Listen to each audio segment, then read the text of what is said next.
Now this is the last thing that I like to discuss in the context of communication channels is something about let's say propagation in a communication channel. So there are three main types of communication channels from the viewpoint of electromagnetic energy. One second. The first one is EM wave, electromagnetic wave communication, EM wave propagation channel. The example is free space channel, and the second one is guided EM wave propagation channel.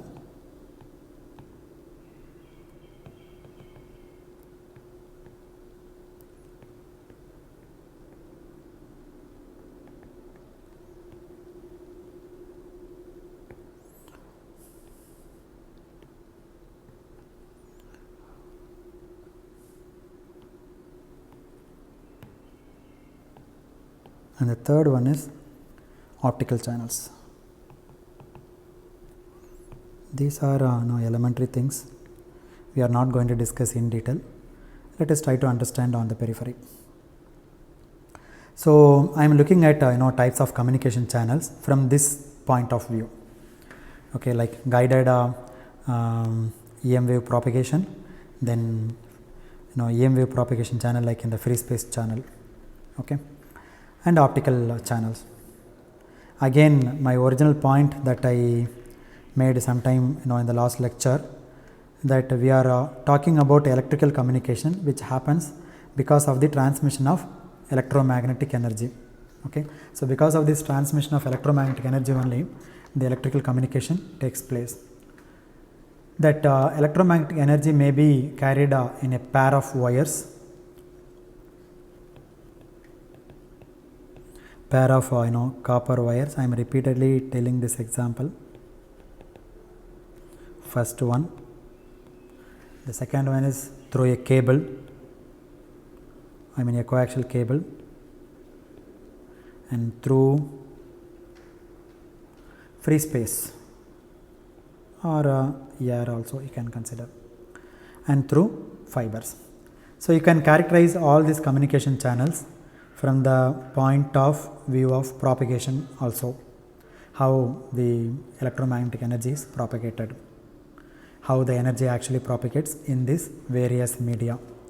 Now what do I mean by that is primarily you can talk about three types of channels from this point of view. The first one is what I said, EM wave propagation channel. So if you want a better name you could also call it free space channel. The second one is guided EM wave, this one, guided EM wave propagation channel, and the third one is really a subset of the second one, actually this one is, but still let us call it third type. Okay, but it is still worth having a third kind called optical channels. It appears as if it is just the same, but there is an important difference, okay, between the guided EM wave propagation channel and optical channel. Okay, free space propagation cannot occur on the earth. Okay, let us talk about free space propagation first.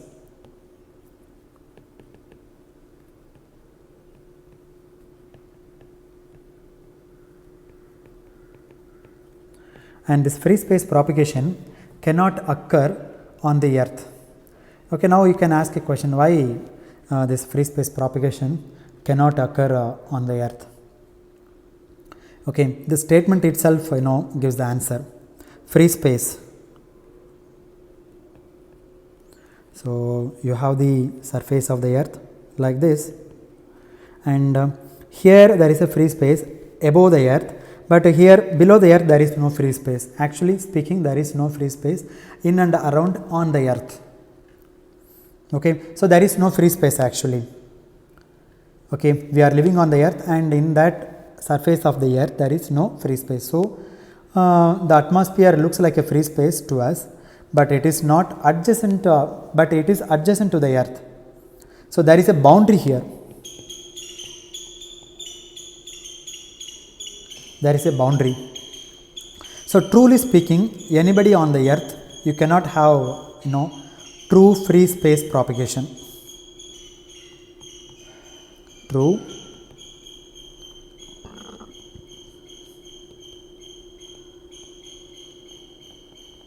propagation on the earth, not possible.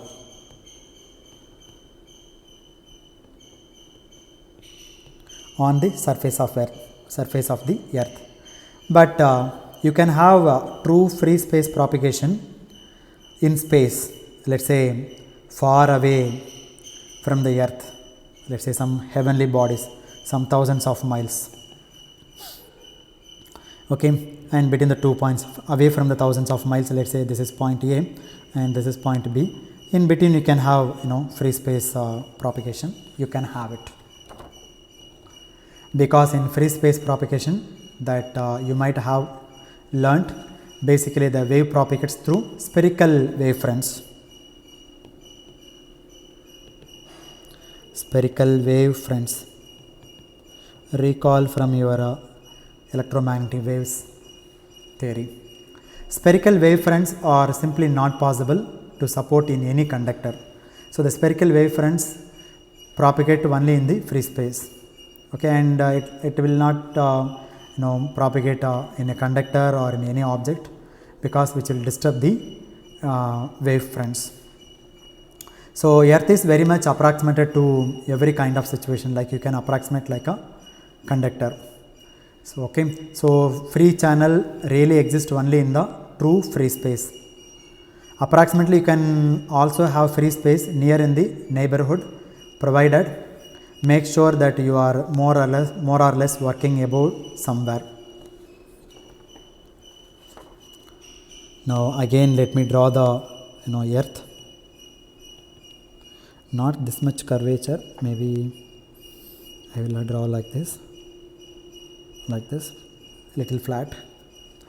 So this curve represents the earth. Okay,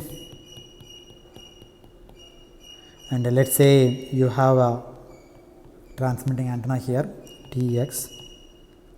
You put one more antenna, receiving antenna. Okay, some receiving antennas elsewhere. Now, what are the various kinds of situations that are possible in terms of the way the propagation will occur between the transmitter and the receiver? Like one way is the wave will propagate along the ground like this,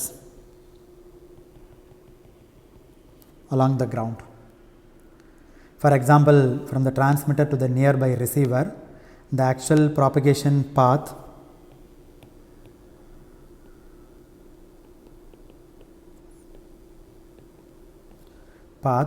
follows the curvature of the earth. So I think you might have done a course in EM waves, EM theory. So you know what happens when there is a medium which is bounded on one side by a conductor. So what kind of wave gets supported? Say there is some guided wave. So this ground wave is a guided wave in that sense, because it is guided by the surface of the earth. So this is called a ground wave. It is guided by the surface of the earth, hence it is called a guided wave. So this is a kind of guided wave. The conductor guides the wave along with it. And the next one is sky wave. Then we have something like a free space propagation, or sometimes called a sky wave. This is truly speaking free space wave or sky wave. So if you are just transmitting up, that is you are transmitting away from the surface of the earth. Okay, so you are not transmitting like from this antenna to this antenna, you are transmitting up, okay, above from the surface of the earth, away from the surface of the earth. So for all practical purposes, it will look like more or less a free space propagation, because you are not transmitting along the curvature of the earth. You are transmitting above the surface of the earth. For example, let's say when you are communicating from an earth station to an aeroplane, the aeroplane is, let's say, somewhere here, airplane, I'm sorry.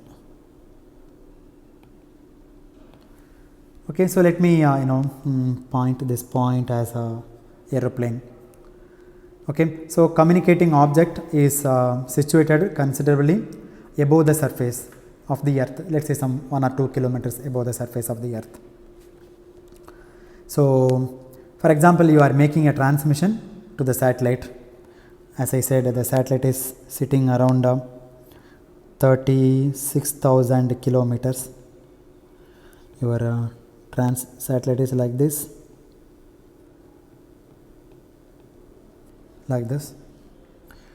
okay.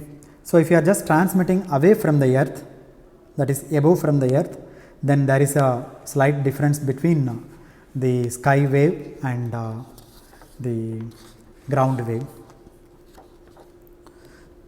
now suppose you want to communicate from this point to this point. It is a ground wave. So ground wave is good in that case, but ground waves will be supported in a fairly narrow frequency band. Will be supported in a narrow frequency band. It will not support high frequency. Typically lower frequency band, that is, especially you can say medium frequency. You can recall what is the medium frequency range. Okay, so let me go here.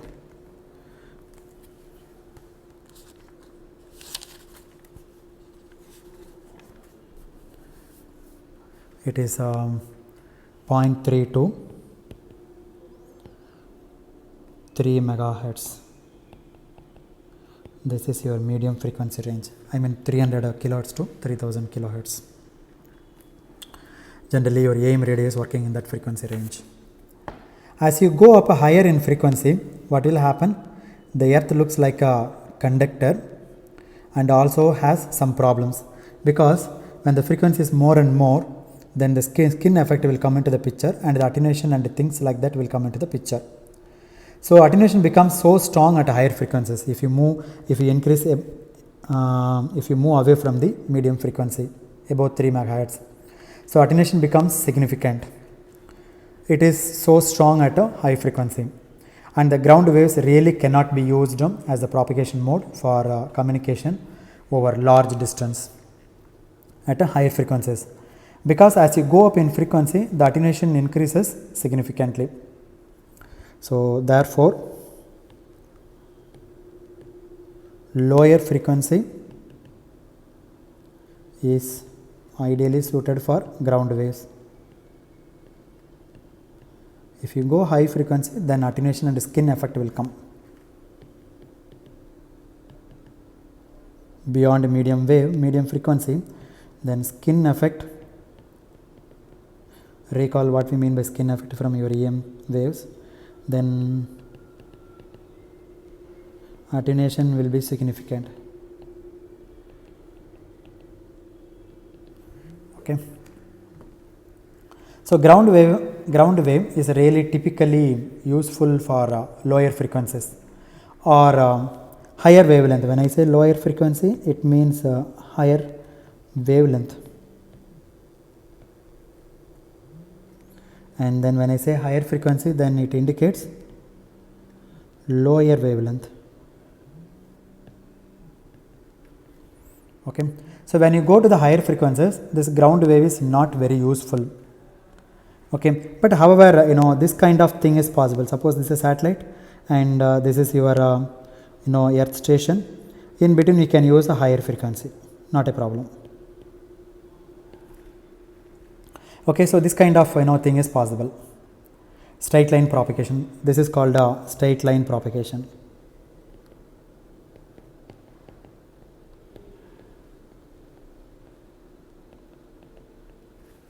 Okay. Now let me draw one more figure and let us try to understand something. I have one transmitting antenna, then here also I have one more transmitting antenna. I put one more receiving antenna. These two are receiving antennas.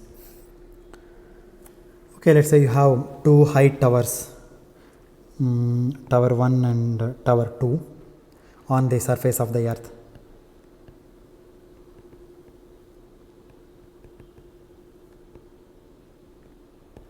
Okay, and they can see each other, but this guy cannot see this guy. You can see it goes like this. You cannot see because of the curvature nature of the earth. So whenever they can see each other, then there is a line between these two guys. See, our sight is always in straight line, right? So this is called a line of sight. In short, people called LOS communication.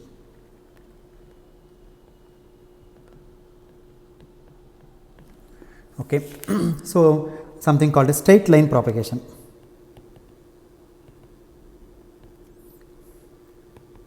Straight line communication or propagation or whatever it is. Possible at a higher frequency. So this is possible only at a higher frequencies. Because ground wave is not possible at higher frequencies because it is attenuated heavily by the surface of the earth. This is the surface, right? The surface will attenuate the wave very significantly, so therefore you cannot have higher frequency communication in the ground. So increase the tower as high as possible, and therefore it you can communicate. So therefore higher frequency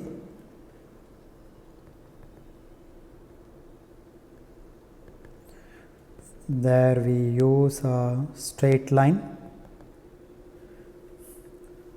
of sight propagation is possible.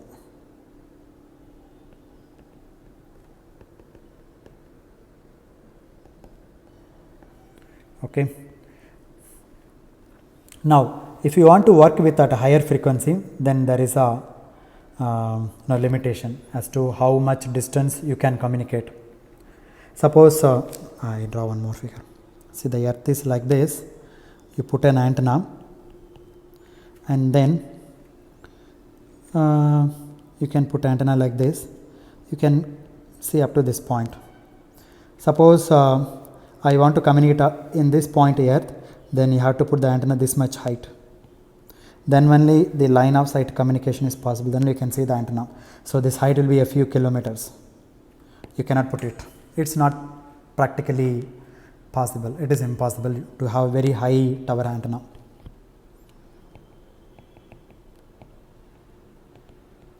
A few kilometer height is needed to cover from this point to this point using line of sight.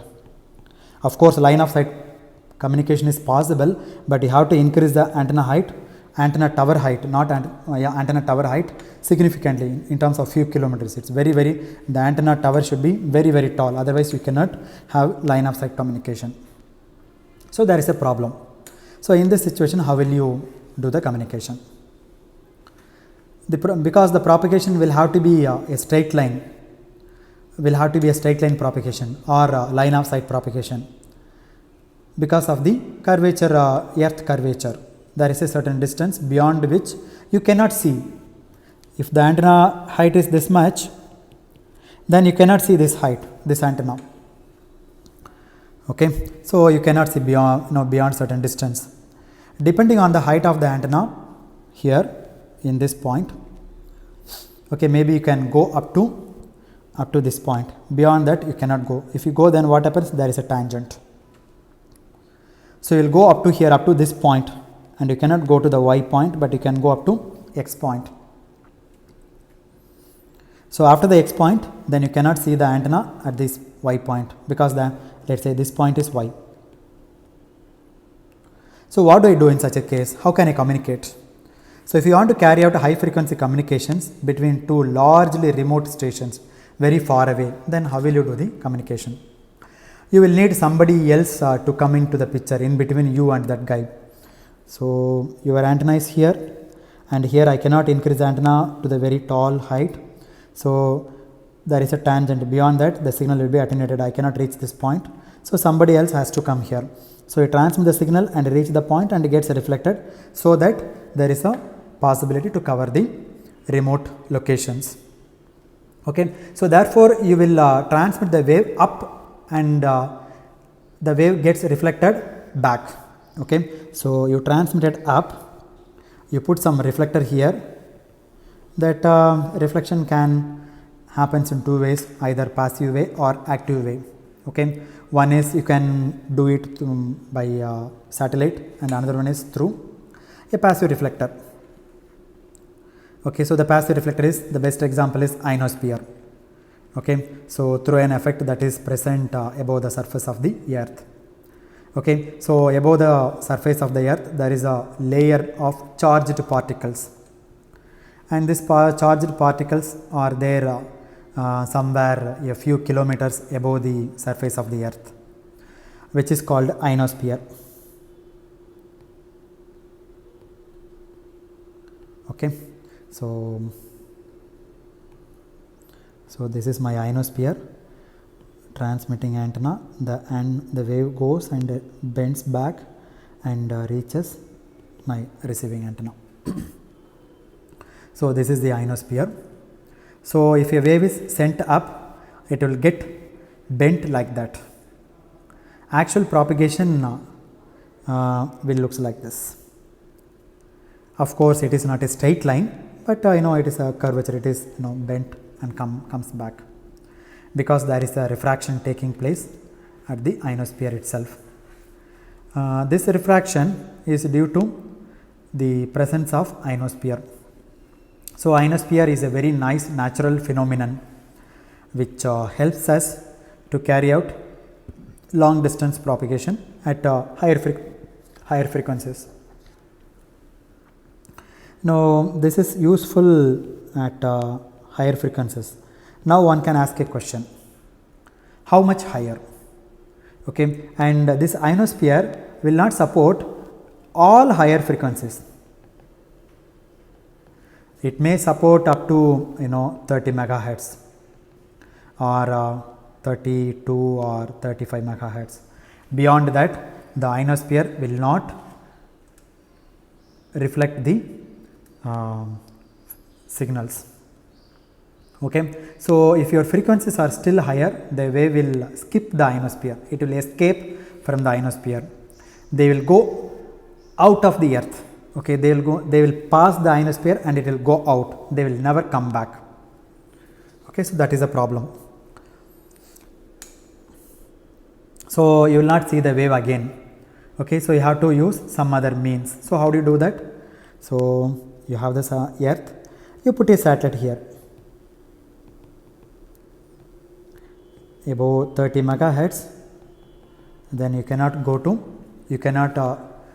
get the benefit from the ionosphere. So in that case, what you do? Use a satellite. Okay, so this mode of propagation is useful. This ionosphere is useful only for below 30 megahertz. So if you are trying to communicate, above 30 megahertz frequency, then the ionosphere does not help us at all. And the only way we can have is by having an active reflector or a passive reflector much above the surface of the earth, so that the wave can go through the ionosphere and then it reaches the satellite, okay, and reflected back. It goes all the way and reflected back by it or retransmitted back by it. Sometimes the satellite simply reflects or it retransmits. Reflect means passive satellite, That means it acts like a mirror. It will not amplify the signal, it will not do any processing the signal, simply it receives the signal and again transmits, reflects, that's all. Okay, but retransmit means you do the re-amplification, remove the noise to a certain extent, all the signal processing will happen and then again transmit with some other frequency, downlink frequency, uplink frequency and downlink frequency. These are certain things which are beyond the scope of content that we are discussing now. Probably you will be studying these things in a separate course called satellite communication. Okay. So if it is reflected back, we call it passive satellite, and if it is retransmitted back, then we call it active satellite. This is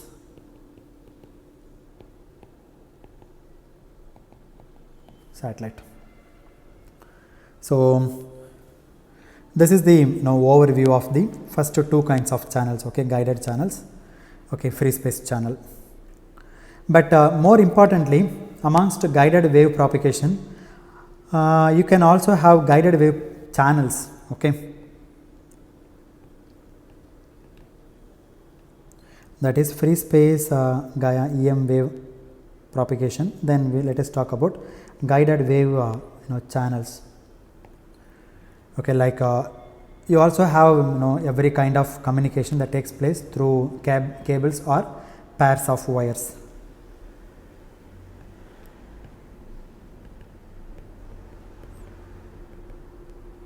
Normally you look upon your cable or a pair of wires as if they are carrying current and but we talk about voltages and currents. But basically we are transmitting electromagnetic waves. Okay, still we think like the voltage and currents carrying the energy, but we always in turn talk in terms of electromagnetic waves carrying the energy. Depending on whether you are working at a lower frequency or a higher frequency, you can treat them as a lumped circuit representation or distributed circuit representation. That's it. So you have to work with them in terms of EM wave propagation. If they become EM wave propagation, if the frequency is very high. So if they become transmission lines, we do not call them just circuits anymore. So the lumped circuit parameter model will not be valid anymore. A pair of wires may look like a current, look like a circuit only at lower frequencies. Okay, the circuit components, Thevenin's theorem, superposition theorem, voltage law, Kirchhoff's law, Kirchhoff's voltage law, current law, everything is valid only at lower frequencies. Okay, where the size of the wires and the components are much smaller than the wavelength. If your size of the transmission line becomes much larger than the wavelength, then no longer you can talk in terms of lumped circuit models for them. You have to think of them as a means of propagating electromagnetic energy. So the way you study these same things is not the same theory, but through transmission line theory. Okay, so there we will use transmission line theory. We will not use circuit theory.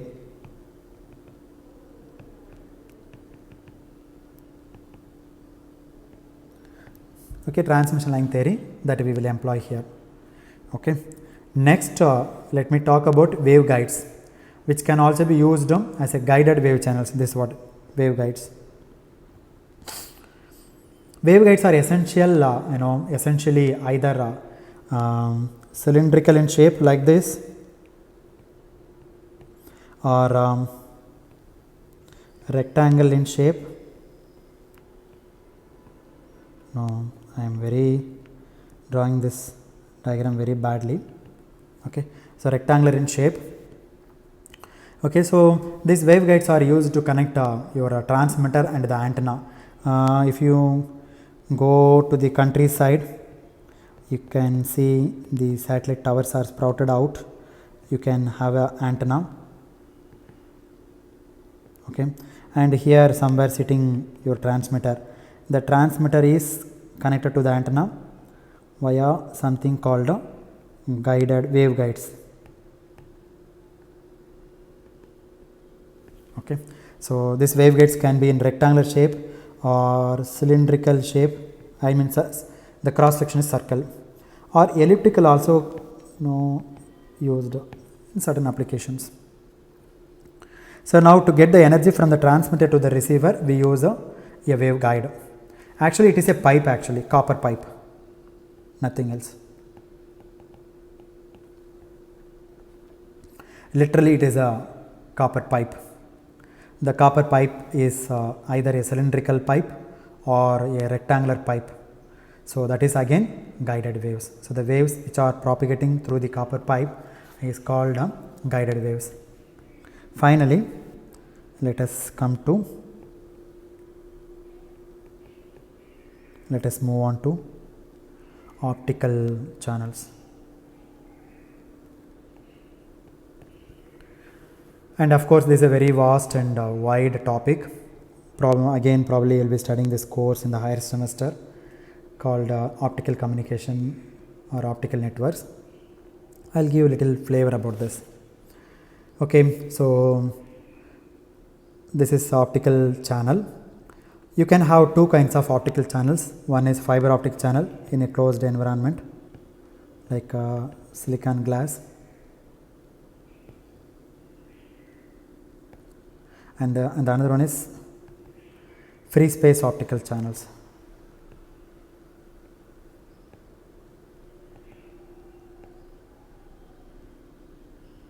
Okay, so in a but really speaking, the optical fiber communication is included as a waveguide. It is cylindrical in shape. So inside again you have one more cylindrical shape. This is called core, and this one is called cladding, and the propagation takes place through some mechanism called total internal reflection.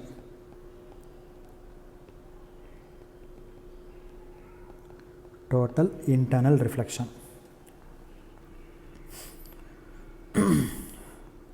And the actual propagation mechanisms are exactly the same. Okay, a free space then a free space optical communication is like a free space EM energy, except that you look at you like to focus the energy in a very narrow beam so that it goes from point A to point B. So the beam is very narrow beam.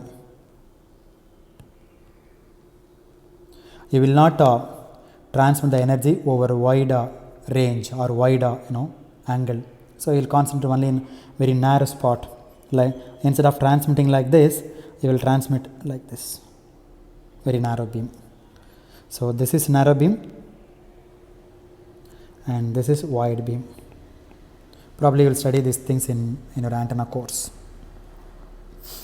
So that it goes from point A to point B.